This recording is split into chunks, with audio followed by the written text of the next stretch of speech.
오랜만에 스튜디오에 새로운 얼굴이 등장했습니다. 뉴페이스 주구장창님 모시겠습니다. 환영합니다. 감사합니다. 간단히 자기소개 좀 부탁드릴게요. 저는 그 대구 참여연대는 시민단체에서 일하고 있고요. 정책팀장으로 일하고 있습니다. 주로 하는 일은 뭐 대구시장이나 이런 관련된 것들에서 비판 성명을 자주 내는 역할을 하고 있고요. 그래서 뭐 예산 감시 이런 것도 주로 담당하고 있습니다.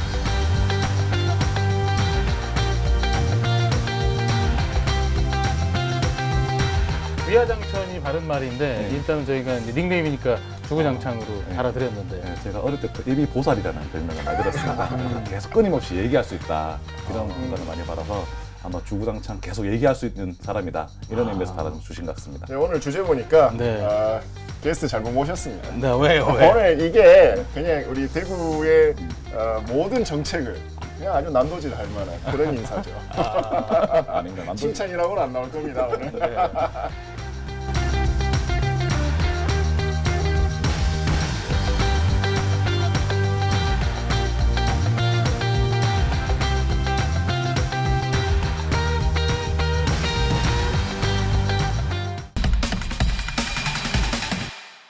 지난 2009년 외국인 환자 유치가 허용된 이후 지난 10년간 대구를 찾는 의료 관광객들은 10배 가까이 늘었습니다. 인구 10,000명당 의료기관 수가 전국 평균보다 많은데 이 의료기관들이 유기적으로 연계돼 있습니다. 또한 전국에서 유일하게 의료관광진흥원을 운영하고 있습니다. 이렇다 보니 서울, 경기, 인천을 제외하곤 비수도권 지역 중에선 가장 많은 외국인 환자가 대구를 찾고 있습니다. 대구시는 의료관광 산업이 지역 경제 발전에 큰 도움이 된다는 판단에서 적극적인 정책을 펴나갈 계획입니다. 대구로 수식하는 말은 굉장히 많은데 그 가운데 요즘 떠오르는 게 메디시티입니다. 설명을 좀 해주실까요? 네, 코로나19 상황이 펼쳐지면서 메디시티 대구라는 이야기가 다시 좀 떠오르고 있는데요. 네. 도대체 코로나19에 어떤 도움을 줬을까? 이것 때문에 좀 떠오르고 있습니다. 2009년에 처음으로 이 대구시가 이 추진을 하면서 이 공동 브랜드를 좀 내세우자. 이 대구에 이 상급 종합병원들이 꽤나 많이 몰려 있거든요. 그리고 의료 산업을 함께 좀 육성하자라면서 2009년에 메디시티 대구라는 이 공동 브랜드를 처음으로 띄우기 시작을 했습니다. 네. 그럼 그 브랜드를 내세우면서 실질적으로도 어떤 좀 그런 방향성으로 성과를 좀 냈나요? 어떻습니까? 크게 이 세 가지거든요. 하나는 의료 관광, 하나는 의료 산업을 육성하겠다. 그리고 또 하나는 이 보건의료 분야에서 대구시가 좀 선도적이고 이미지 개선을 하겠다. 이 세 가지가 있는데 일단은 이 의료 관광에 있어서는 뭐 어느 정도 대구시 입장에서는 성과를 냈다. 이렇게 밝히고 있고요. 네. 또 의약품 기업이 메디시티 이전보다 이 6개에서 33개로 네. 약 이 4배가량 늘어났죠. 네. 그리고 의료기기 기업도 139개에서 174개로 늘어났습니다. 수술과 이 전문 질환에 대한 이 치료와 관련해서도 이전보다 좀 성과가 났다라고 밝히고 있는데요. 반면에 의료 산업과 관련해서는 아직 이 수성 알파시티가 또 비어 있고, 네. 그리고 이 코로나19를 겪으면서 대구시 의료기관과 의료시설 자체가 좀 부족하다라는 이야기가 나오면서 메디시티가 여기에 기여한 부분은 좀 부족한 것 아니냐, 네. 이런 비판도 나오고 있습니다. 네. 말씀해주신 대로 뭐 여러 가지 지표에서 뭐 수치적으로는 성장하는 모양새도 있었어요. 어떻게 좀 보세요? 네. 메디시티 자체에서 의료산업 육성을 해서 어떤 일을 하진 않거든요. 메디시티 협회 홈페이지 가보시면 아시겠지만 네. 제대로 의료산업 육성에 제대로 되어 있지는 않습니다. 냉정하게 말을 해서는 실제로 의료 특구라는 영역도 사실은 천안 오송 지역이 전국에 제일 처음 했어요. 사실은 냉정하게 말하면. 그래서 그에 비하면 좀 부족한 감이 없지 않아 있다라고 생각을 하고요. 의료 관광만 하는 거냐 했을 때 사실은 목적이 좀 거창한 목적에 비해서는 네. 좀 부족한 것이 아닌가라고 네. 생각하고 있습니다. 말씀하신 대로 의료 관광만 좀 도드라지게 돋보이는 것 같아요. 이 부분 좀 덧붙여 주시죠. 예, 지금 2016년에 2만 명 외국인 네. 관광객이 넘어섰고 2019년에 3만 명 넘어섰습니다. 중국과 미국 또 베트남, 뭐 태국 이렇게 오고 있는데 저는 이런 지표는 안 내는 게 좋은 것 같아요. 왜냐하면 3만 명 정도면 이게 굉장히 작은 수준이거든요. 라이온스 파크 몇 명 들어가는지 아세요? 몇 명 들어가죠? 풀로 차면 2만 5천 들어가요. 하루에 오는 하루. 숫자거든요. 그러니까 3만 명이라고 이걸 연간으로 나오고 있으니까 이거 시에서 정무적으로 메시지 관리가 저는 실패하고 있는 지표다. 대구시 관광의 하나의 옵션이라는 거죠. 왜냐면 투자 대비를 했을 때 결과물이 제대로 나왔나 관광적으로 네. 놓고 보면 그러니까 옵션을 만든 건 좋은데 투자 대비 효과가 제대로 있느냐를 놓고 3만 명 정도가 왔다는 것을 자랑할 만한 수치는 아니다. 저는 여기에서 대구시의 관광 정책과 의료 정책이 엇박자가 나고 있고 메시지 관리에 실패하고 있다는 걸 굉장히 드러내주는 지표다라고 생각이 듭니다. 그리고 실질적으로 메디시티에서 이제 시민 건강과 관련된 부분들이 지표 개선되는 건 대구시의 정책이 효과가 아니거든요. 정부의 의료 정책이 점점 확장돼 가면서 뭐 호흡기 센터든지 위암센터 등이 보건복지부에서 내려준 사업을 그냥 대구시 상급 종합병원들이 받아서 하는 것뿐이 그 성과가 드러나는 거지. 사실 그런 부분도 대구시의 성과라고 말하기엔 좀 부끄러운 건 맞습니다. 근데 뭐 대구시 변명을 좀 해줘야 될 것 같은데요. 이 두 분이 워낙 주구장창 두들겨 패기만 하고 있어서 실제 직접적인 메디시티 관련한 예산은 적지만 대구시가 이 관광 산업을 하는 데 있어서 의료 관광 분야에 대한 이 투자를 하는 부분들이 좀 늘어났거든요. 네. 대구공항을 가보시면 아시겠지만 여기에 그 대구 도심 내에 의료 관광을 할 수 있는 곳에 대한 홍보관도 설치가 되어 있고 예. 특히 대구가 양령시로 유명한 또 도시지 않습니까? 네. 한방과 관련한 홍보 부스도 메디시티 이후에 새롭게 설치하면서 그동안 대구에 대한 이미지가 의료라고 하는 분야에 대해서 약했었는데 이런 부분들을 이 외국인들한테 좀 알리고 이들을 끌어들이는데 일정 부분 노력을 한 건 사실이다. 그러니까 해외 마케팅을 하기 위해서 상하이 내는데 네. 이제 실제로 공무원들 파견하기도 네. 하고 시설을 만들기도 했어요. 그러니까 이런 부분들이 장기적인 관점에서의 어떤 정책 전환을 위해서는 굉장히 좋은 저는 시도다라고 보고 있는데 과연 근데 그 시도 이후에 대구 어떤 시의 전반적인 정책이 메디시티를 위해서 유기적으로 지금 돌아가고 있느냐 이 부분에 대해서 약한 부분이 많은 거죠. 어떻게 보면 그냥 각각 돌아가는 느낌. 톱니 아구가 좀 그렇습니다. 서로 맞아서 유기적으로 돌아가야 되는데 혹시 더 덧붙일 얘기 있으세요? 좀 의료 관광 분야에서 좀 안타까운 것들은 실제로 2010년 이후 10년도 이후에 그 중국인 관광객들 의료 관광은 한국에 많이 왔었거든요. 사실 이 흐름을 좀 탄 것들이 사실 좀 있어요. 그래서 대구시가 도드라진 전략이 무엇이 있었냐, 성과가 무엇이 있었냐, 이것은 대구시가 향후 이 분야를 키우기 위해서라도 냉철한 자기 반성을 좀 하면서 일을 해야 되지 않을까. 의료관광 같은 경우에는 굉장히 특수한 분야거든요. 그래서 관광객 수를 이렇게 지표로 만드는 것도 중요하지만 다른 지표들, 예를 들면 이 사람들이 돈을 얼마나 썼고 그리고 어떤 사람들이 왔었고 그리고 이걸 통해서 어떠한 형태의 산업군들이 지금 만들어지고 있는지 좀 다른 형태의 지표들이 나오게 되면 시민들이 훨씬 더 이 부분이 좀 중요하다. 라고 좀 인식이 될 것 같습니다. 그러니까 예를 들어서 뭐 어떠한 특정한 부분에 사람들이 무조건 많이 왔다라고 해서 좋은 건 아니거든요. 그러니까 뭐 어떤 특정한 분야의 사람들이 굉장히 집중적으로 어떻게 왔다라는 것만 좀 잘 드러내줘도 훨씬 더 시민들이 인식하기에는 좀 좋은 지표가 될 수가 있죠. 대구가 또 자랑하고 있는 대구 내 의료진 가운데 좀 눈에 띄는 특수한 분야가 있거든요. 이 탈모 그리고 머리 심기. 이 분야는 전국에서도 서울에서도 대구 와서 이 모 병원에 와서 진료를 받거든요. 유명 정치인도 여기서 진료를 받았고. 실제로는 의료 관광은 사실은 의료업 자체는 상당히 제한적인 의료업에 영향을 미치는 영향. 실제 의료 관광의 핵심은 체류 기관의 핵심이거든요. 사실은 그런 점은 좀 대구시 정책이 좀 아쉬운 게 있는데 사실은 한국의 의료법에서는 의료법인을 비영리 법인을 규정하고 있어요. 사실 서비스 제공하는 항상 제한적이거든요. 실제로는 거주 체류 시간을 늘려서 다른 분야에서 돈을 쓰게 하는 게 사실 의료 관광의 핵심입니다. 아까 탈모 얘기도 하셨지만 세계에서 제일 탈모로 유명한 곳이 터키거든요. 터키 이스탄불에 있는 데서 수술을 하고 탈모 수술을 하고 터키의 그 관광 자연을 마음껏 누리면서 다시 체류 기간을 누리거든요. 사실 이런 전략들이 좀 필요한 게 아닐까 생각합니다. 그렇다면 이제 뭐 의료 관광하고는 좀 다른 얘기일 수 있는데 코로나19를 접목시키지 않을 수가 없습니다. 문 닫고 있는 병원들도 많거든요. 우리 주구장창님이 좀 정리해 주실까요? 네, 지금 사실 가장 큰 타격을 받고 있는 건 그 개별 의원들이거든요. 개별 의원들 같은 경우는 지금 전체 의원급 의료기관이 전국 한 3만 3천여 곳 정도 되는데 지금 올해 상반기에는 600곳이 좀 문을 닫았습니다. 하루 평균 한 3-4건의 의원이 문을 닫고 있는 것인데요. 이거 좀 심각한 것이 아닌가.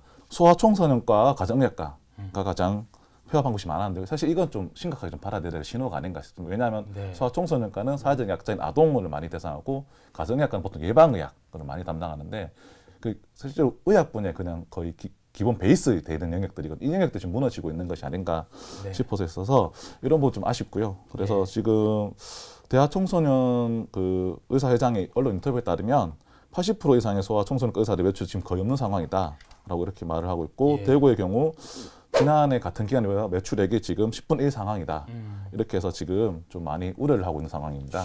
근데 이런 부분도 실제로 있는 것 같습니다. 특히 저희 아이가 다니는 소아청소년과에 간호사가 3명이었는데 한 명으로 줄었어요. 어느 날 병원에 가보니까. 이유를 생각해 보니까 코로나19 때문에 병원을 자주 찾지 않는 것도 있지만 워낙 이 손도 자주 씻고 그렇죠. 마스크 쓰고 다니고 하니까 아픈 사람이 줄어든 거예요. 그러니까 이 상황을 그러면 어떻게 볼 거냐. 이 개원이가 지금처럼 많은 상황을 유지할 거냐 아니면 공공의료 체계로 이 의사들을 들어오게 할 거냐. 이 부분에 대해서도 대구시가 정책을 내놔야 되지 않을까 싶거든요. 네. 이게 보통 보건직으로 의사들이 많이 들어오는데 이게 급여가 의사 개원의의 그 번 연봉보다 사실 상당히 적어요. 의사들이 유인 동기가 별로 없죠. 그나마 대구 같은 경우는 그나마 그래도 좀 덜한 편이지만 경북 같은 경우는 몇 번씩 보건소장 자리로 지금 의료인을 못 채우는 게 현실입니다. 낮고. 네. 지금 그래서 이런 부분들이 다시 같이 계약되지 않는 이상은 공공의료가 그렇게 확정되기 좀 쉽지 않은 것 같습니다. 메디시티와 코로나 뭐 어떤 연관이 있을까요? 이게 긍정적인 영향이 있었을까요? 아니면 뭐 상관관계가 좀 있을 것 같은데. 우리 역효과가 났죠. 그러니까 이건 좀 정치적으로 좀 말씀을 드리면 일단 권영진 시장이 메디시티 덕분에 우리가 코로나를 잘 극복하고 있다라고 하는 이제 메시지가 나오면서 오히려 메디시티 자체를 좀 깎아먹는 그런 발언으로 이제 시민들이 인식을 하게 되었고 문제는 이러한 부분들이 물론 이제 어떠한 일정한 영향력이 있었다라고 하더라도 이 지자체장이 당시에 낼 만한 그런 메시지는 아니었거든요.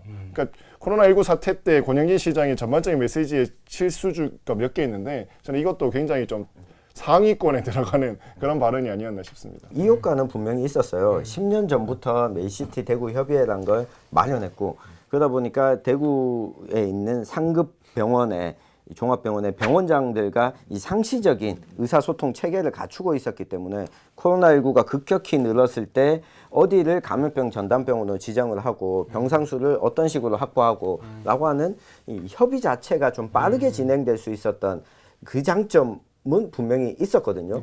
근데 이게 메디시티 대구라는 브랜드 때문에 이 코로나19 극복에 도움을 준 건 아니었거든요. 그러니까 직접 상관관계가 있는 건 아니고 은은하게 시스템이 갖춰져 있어서 좀 효율적인 소통이 이루어졌다 정도인데 이게 너무 또 부각된 것 같습니다. 이거 지금 대구시에서 굉장히 부각하려고 노력하고 있다고요? 그렇죠. 이 부분에 대해서는 이제 계속해서 좀 투자를 하고 있는 그런 상황이고 말씀드렸듯이 아까 제가 이제 해외 현지 사무소들 지금 만들고 있다고 하는데 여기에 이제 대구 메디 투어라고 해서 잡지가 있어요. 여기 영어, 일어, 중국어, 러시아, 뭐 또 베트남어 번역까지 해서 24개 메디시티 홍보관에 지금 배포를 하고 있다고 하는데 이것도 이제 발행률하고 구독률을 좀 조사를 해야 될 것 같아요. 발행은 이렇게 하고 있는데 어떤 사람들이 어떻게 보고 있다라는 게 나와야 이 마케팅 전략에 의해서 지역의 또 산업군들이 그 전략에 따라서 타겟팅을 할 수 있거든요. 그러니까 지금 나오고 있는 것들이 한 단계만 들여다보면 다 이렇게 조금 허술하다라는 걸 밝혀질 지표들만 지금 대구시가 지금 내놓고 있는 겁니다. 약간 버블 거품이 좀 있고 실제 들여다보면 왜냐하면 이 분야에 대해서 이게 굉장히 전문적 영역이거든요. 왜냐하면 이 부분은 그냥 전문가들한테 맡겨놔야 되는 부분이에요. 행정적으로 어떤 성과를 드러내기가 쉽지 않은 부분이고 의료 관광은 관광이 한 70이잖아요. 그렇죠. 관광적인 마인드가 지대된 사실 그런 분야가 좀 약한 건 사실인 거고요. 실제로는 좀 대구시가 메디시티에서 이거 좀 아쉬운 것들은 메디시티를 하면서 대구시가 가장 놓친 게 좀 정부가 추진 중인 공공 어린이 재활병원 같은 걸 유치를 하지 않았어요. 사실은 사실 그게 500병상 정도 이상 대규모 병상을 유치를 하는 건데 사실 공공 어린이 재활병원 같은 경우에는 인구 유입 효과도 엄청 크거든요. 사실은 왜냐하면 어린이 재활이 필요한 그런 경우는 대부분 장애인이에요. 대부분 장애인이고 장기간 1년 이상 치료를 받아야 되는 분들이거든요. 그러니까 이런 병원들 유치하거나 이런 시스템을 유치를 하면은 오히려 더 많은 장점이 그런 것들은 대구시 다 놓치고 있어요. 오히려 지원도 안 했어요, 사실은. 그렇기 때문에 좀 더 아쉬운 부분은 좀 있는 거죠. 그리고 이 의료관광 홍보를 제대로 하려면 이 발행하는 잡지의 표지 모델을 어떻게 선정하고 있는가 이 홍보 브랜드를 누굴 통해서 이 외면화하고 있는가 이 부분도 짚어봐야 되는데 가령 의료 관광을 위해서라면 우리 또 대구 출신의 BTS 멤버들 이런 홍보 전략이 좀 있어줘야 되는데 홍보 담당관으로 전용길 기자를 영입해야 돼. 실제로 이제 관광을 좀 잘 홍보하는 지역들 같은 경우에는 큰 것들이 없더라도 꼼꼼한 그렇죠. 디테일한 지도를 만들어서 네. 제공한다거나 좀 디테일한 부분들이 많이 발전되어야 됩니다. 사실 그래야지 그런 데서 사람들이 아 가보자 이런 마음이 들거든요. 어떻게 보면 이 위기이자 기회가 될 수 있는 것은 이 코로나19를 대구가 정말 모범적으로 극복을 해낸다면 이 대구가 가지고 있는 의료 자원들을 잘 활용해서 이러한 전염병으로부터도 좀 안전한 도시다라고 하는 이미지들을 적극 알리는데 네. 좀 나선다면 의료 관광 수요가 또 늘어나지 않을까 네. 이런 생각도 해보게 됩니다. 실제로 좀 안타까운 것들은 이런 거죠. 사실 대구시에서 가장 유명한 옛날 자원을 일단 관광자는 갓바이잖아요. 갓바이 신앙이 뭐냐면 약사예요. 약사열애죠. 약사열애는 기본적으로 아픈 자들, 병자들의 보살입니다. 그래서 원래 약사열애 신앙이 중심지였기도 했고 사실 이런 것들을 마케팅을 잘하면 되거든요. 사실 그리고 실제로 자세히 통계를 살펴보면 팔공산 인근에 지금 온천수들이 계속 발견되고 있습니다. 사실 이런 것들 다 마케팅 요소들이거든요. 사실 그런 것들 좀 디테일하게 챙겨서 대구시가 다 통계를 보고서 온천수가 해봐야 되는 대구시 허가를 받아야 되기 때문에 사실 근데 연결시 못 시키는 거죠. 부처 간 칸막이를 못 넘어서니까 사실 그런 측면에서 좀 아쉬운 지점이 됐습니다. 양양시만 하더라도 이게 몇백 수백 년 전통의 가장 오래된 우리나라의 어떤 그 허브 시장이었던 거잖아요. 힐링 마켓이었기 때문에 일단 이런 부분이 또 도심에 바로 옆에 붙어 있단 말이죠. 그런데 지금 양양시 변화하는 거를 보면 이게 과연 이게 제대로 된 메디시티를 홍보할 만한 지금 변화인가 골목의 변화가 네. 뭐 이런 부분들이 이제 엇박자가 현장에서 실제로 나고 있다라고 봐야 될 것 같습니다. 네. 지금 일어나고 있는 현상들을 잘 들여다보고 조명하면서 미래를 좀 준비를 해야 될 것 같습니다. 시간이 많이 됐는데요. 하여튼 지금 마케팅 얘기 나오니까 굉장히 뜨거워지고 있는데 가상화폐 얘기를 좀 해주세요. 이거 만들고 있다는 소식도 들리던데. 네, 이 대구시가 메디시티 이 대구를 방문하는 의료 관광객들을 위한 이 맞춤형 가상화폐인 매니토를 지금 개발하고 네. 있는데요. 이 외국인 관광객을 중심으로 이 디지털 화폐를 공급하는 겁니다. 그런데 이 블록체인 기술을 활용해서 이 개인정보나 의료 관련한 정보들이 노출되지 않도록 하는 게 이 도입 취지인데 사실 가상화폐는 도입을 하려면 그만큼 어느 정도의 사용자 수를 확보한 상황이 돼야 되거든요. 그리고 이걸 발빠르게 그때그때 바꿀 수 있는 이게 안정적으로 갖춰져야 되는데 3만 명 규모 정도로 의료관광객 대구시가 추산하고 있는 인원만 가지고 이 가상화폐가 제대로 운영이 될 수 있을 건지 사실 좀 의문입니다. 이 때문에 이거는 어느 정도 의료 인력과 이 관광객들이 확보된 가운데 이 가상화폐를 보급하는데 또 그만큼 돈이 들 수밖에 없거든요. 홍보도 해야 되고. 그래서 이 9월에 이제 시연하겠다고 하는데 코로나 상황을 앞두고 이 가상화폐를 시연하는 것이 과연 올해 이 상황에서 올바른 정책인가 하는 데는 좀 의문이 듭니다. 혹시 덧붙일 얘기 있으세요? 그러니까 화폐가 되려면 이게 굉장히 상시적이어야 되고 일상적이어야 되거든요. 그러기 위해서는 사실 이 예를 들어서 이제 생필품 같은 곳들은 충분히 그런 기능을 할 수 있을 것 같은데 이게 굉장히 특수한 분야잖아요. 그러니까 사용할 수 있는 상황이 굉장히 제한적일 수밖에 없는데 이게 가상화폐로 과연 될 수 있을까? 아주 의문입니다. 화폐라는 건 사실 많은 가상화폐 얘기가 나와서 사람들이 많이 착각을 하시는 건데 화폐는 안정성과 태환성이 핵심이거든요. 사실은 그런 측면에서 태환성과 안정성 상당히 불안한 요소가 있고 블록체인 기술로 한다는 건 사실은 미국 정도의 사이즈 나라에서는 가능하죠. 달러라는 안정성을 제공해 주는 교환 가치가 있으니까. 그런데 한국은 기본적으로는 원화의 가치가 없는 나라잖아요. 원화의 가치가 없는 나라고. 그렇기 때문에 근데 또 지자체에서 작은 수준에서 한다. 사실 좀 실패할 수 없을 좀 걱정이 듭니다. 사실. 그래요. 아직은 좀 시기상조다. 조금 더 논의가 필요하다. 뭐 이런 정도의 의견이 모아지는 것 같습니다. 시간이 많이 됐는데요. 끝으로 오늘 뭐 메디시티 또 의료 관광에 대한 얘기 전반적으로 나눴는데 마무리 발언 한 말씀씩 좀 해주실까요? 네, 외국인 관광객들이 대구를 찾으려면 코로나19 극복이 우선입니다. 네. 맛집들 보면 여러 개 잘하는 집이 아니고 한 종목 잘하거든요. 맞아요. 그러니까 의료관광도 비슷해요. 그러니까 한 종목에서 지금 어떤 기술로 어느 정도의 어떤 효과가 있다라고 하는 것이 나와야 일단 그걸 필요한 사람들이 올 것이고 관광은 그 다음이다. 돈도 중요하지만 시민들의 건강과 안전이 제일 중요하다. 네, 그래 오늘 뭐 의료 관광에 대한 얘기 전반적으로 나눠봤는데요. 다음 이 시간에는 의료계 파업에 대한 얘기로 이어가도록 하겠습니다. 대구 경북 기자회견 여기서 마치겠습니다. 시청해주신 여러분 고맙습니다.